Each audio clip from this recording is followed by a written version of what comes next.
எல்லாருக்கும் வணக்கம். இன்னைக்கு நம்மளோட வீடியோவில் நம்ம வீட்டு குட்டீஸுக்கெல்லாம் ரொம்ப ரொம்ப ரொம்ப ரொம்ப பிடிச்ச ஐஸ்கிரீம்.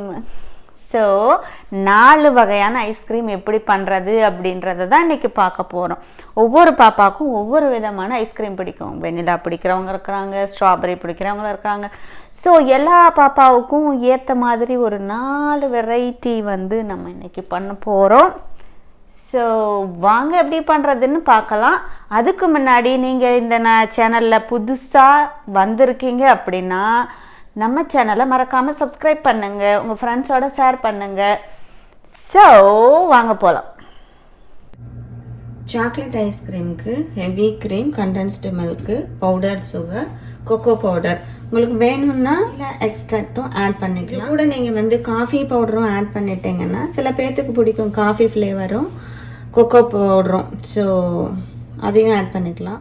ஹெவி க்ரீமு இதை ஃபஸ்ட்டு பீட் பண்ணிக்கலாம். கொஞ்சம் நேரம் அடித்தா போதும், ரொம்ப நேரம் பீட் பண்ணிகிட்டே இருந்து க்ரீமி ஆகிடும். ஸோ கொஞ்சம் நேரம் போதும்.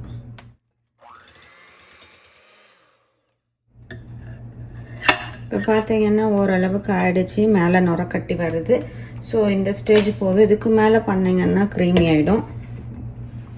இப்போ நம்ம இந்த condensed milk, cocoa powder, sugar எல்லாத்தையும் மிக்ஸ் பண்ணிக்கலாம். எவ்வளோ வேணுமோ அந்த அளவுக்கு யூஸ் பண்ணுங்கள். நான் வீட்டில் எல்லாம் டார்க்காக சாப்பிட்றதுனால கொஞ்சம் நான் சேர்த்து போட்டிருக்கேன்.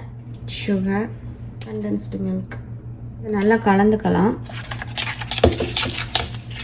இது பார்த்தீங்கன்னா நல்லா கலக்கிட்டோம். Condensed milk, cocoa powder, sugar நீங்கள் அதுலேயே போட்டு கலக்கினீங்கன்னா அது க்ரீமி ஆகிடும். அதனால தான் இதை தனியாக கலக்கியிருக்கிறோம். ஸோ இப்போ கட்டியெல்லாம் இல்லை, நல்லா கலக்கிட்டோம். இப்போ நம்ம ஆல்ரெடி கலக்கி வச்சுருக்கோம்ல அந்த ஹெவி க்ரீமை இதில் மிக்ஸ் பண்ணலாம். இப்போ ரெண்டையும் சேர்த்து ஒன்றா கலக்கிடலாம். நீங்கள் ஸ்பூன்லேயே கலக்குங்க, அப்போ தான் க்ரீமி ஆகாது. ரொம்ப கலக்க வேண்டாம். இது எல்லாம் மிக்சர் மிக்ஸ் ஆச்சுன்னா போதும்.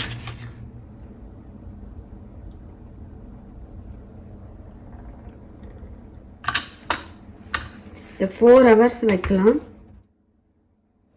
இப்போ காஃபி ஐஸ்கிரீம் எப்படி பண்ணுறதுன்னா அதே சேம் இன்க்ரீடியன்ஸு தான். வெனிலா எக்ஸ்ட்ராக்ட்டுக்கும் கொக்கோ பவுடருக்கும் பதிலாக நம்ம காஃபி பவுடர் யூஸ் பண்ணுறோம். இப்போ அதே மாதிரி இதையும் ஆட் பண்ணி பீட் பண்ணி ஃப்ரீசரில் வைக்கலாம்.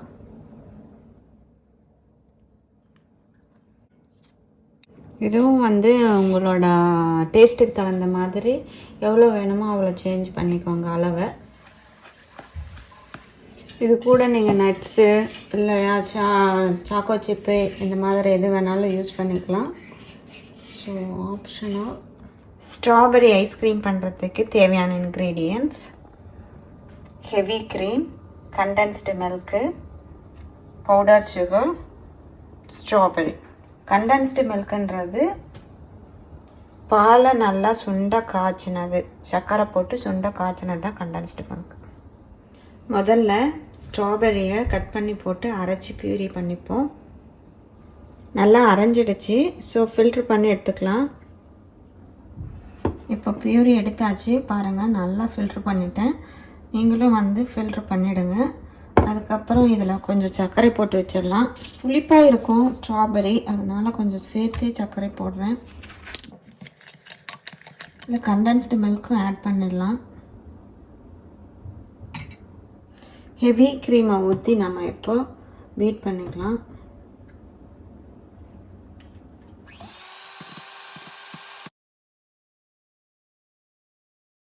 இப்போ நாம் மிக்ஸ் பண்ணி வச்சுருக்கிற அந்த மிக்சரை ஊற்றலாம். ஸ்ட்ராபெரி எக்ஸ்ட்ராக்ட்டு, அதுக்கப்புறமா கண்டென்ஸ்டு மில்க்கு, சுகர், இது 3ஐயும் நம்ம மிக்ஸ் பண்ணி வச்சுருக்கோம். இப்போ அதை மிக்ஸ் பண்ணலாம். அதில் இதை நல்லா கலக்கிக்கலாம். பீட்ரு தேவையில்லை, சும்மா கலக்கினாலே போதும். ரொம்ப நேரம் கலக்கக்கூடாது.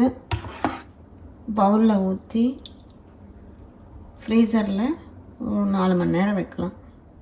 வெனிலா ஐஸ்கிரீம் பண்ணுறதுக்கு தேவையான ingredients: heavy cream, condensed milk, sugar, powdered sugar, vanilla extract, அதுக்கப்புறம் இந்த விப்பிங் க்ரீம் மேலே போட்டு சாப்பிட்றதுக்காக உங்களுக்கு வேணும்னா யூஸ் பண்ணலாம். இது ஆப்ஷனல் தான். எங்ககிட்ட பீட்ரு இருக்கிறதுனால நாங்கள் யூஸ் பண்ணுறோம். இல்லைன்னா நீங்கள் இந்த மாதிரி விஸ்கோ இல்லை ஏதாவது ஒன்று கரண்டியோ வச்சு நல்லா பீட் பண்ணிவிடுங்க. Condensed milk 1 teaspoon vanilla extract, 1 teaspoon சர்க்கரை. உங்களுக்கு சர்க்கரை வேணும் அப்படின்னா நீங்கள் யூஸ் பண்ணலாம், இல்லை வேண்டாம் அப்படின்னா அப்படியே விட்டுடலாம். ஸோ இதை வந்து நம்ம நல்லா மிக்ஸ் பண்ணிவிட்டு எடுத்து ஃப்ரீசரில் வைக்க வேண்டியதுதான். இந்த பவுலில் நம்ம ட்ரான்ஸ்ஃபர் பண்ணுறோம். 4 மணி நேரம் ஃப்ரீஸ் பண்ணலாம், அதுக்கப்புறமா எடுத்து பார்க்கலாம். எல்லா ஐஸ்கிரீம் இப்போ ரெடியாக இருக்குது. So presentation time.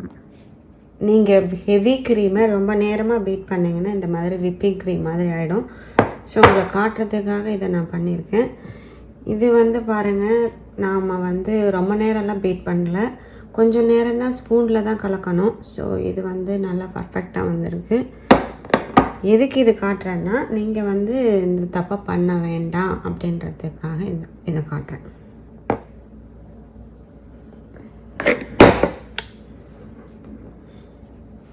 பாருங்கள், கடையில் வாங்குகிற மாதிரியே லேயராக எவ்வளோ நல்லா வந்திருக்குன்ட்டு.